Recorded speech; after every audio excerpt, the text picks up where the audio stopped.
horizontal tracks of radius 10 meter with a constant speed of 10 meter per second. A bob is suspended from the roof of car by a light wire of length 1.0 meter. The angle made by wire with the vertical is. ये चार option दिए गए और इसमें से पता करना है कौन सा सही है। तो अब एक चीज समझो, यहां पर मान लेता हूं कि एक सर्किल है। अब इस सर्किल पे मान लेते हैं यहां पर एक कार है, मान लेता हूं।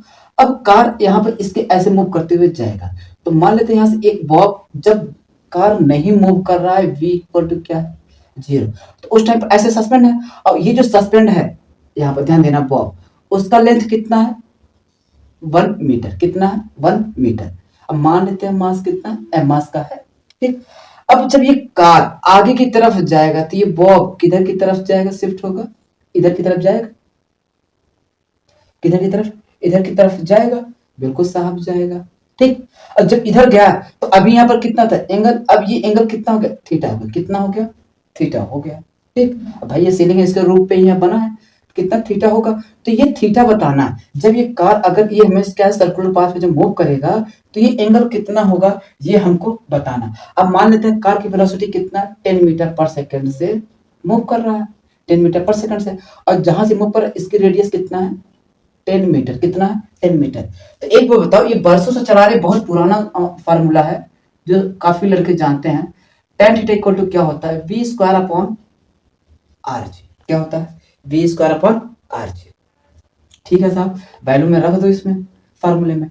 तो वेलोसिटी कितना है 10 मीटर, 10 इंटू 10, आर रेडियस कितना है 10, और क्वेश्चन को आसान करने के लिए ग्रेविटी कितना मान लो 10 मान लो। तो अगर मैंने इसको काटा तो कितना आ गया 1, तो यहां से tan थीटा आया कितना भैया मेरे 1। अब जानते हो कि 1 में अगर tan के टर्म में निकालना तो कितना हो जाएगा tan 45, या उसी को क्या कर दो रेडियन में चेंज कर दो, कितना आ जाएगा पाई बाई 4। तो tan theta tan pi by 4, तो थीटा इक्वल टू कितना आ गया पाई बाई 4, क्या होगा यही आंसर। तो आंसर क्या होगा सी। बात समझ में? चलो जी, देखो मैंने बहुत आराम से समझाया ताकि समझ में आ जाए। वैसे में क्वेश्चन में दम नहीं है, 2 कौड़ी का सवाल है, अगर फार्मूला पता है, कॉन्सेप्ट पता है तो फिर क्वेश्चन को उड़ा दोगे, बहुत टफ नहीं है, ठीक। चलो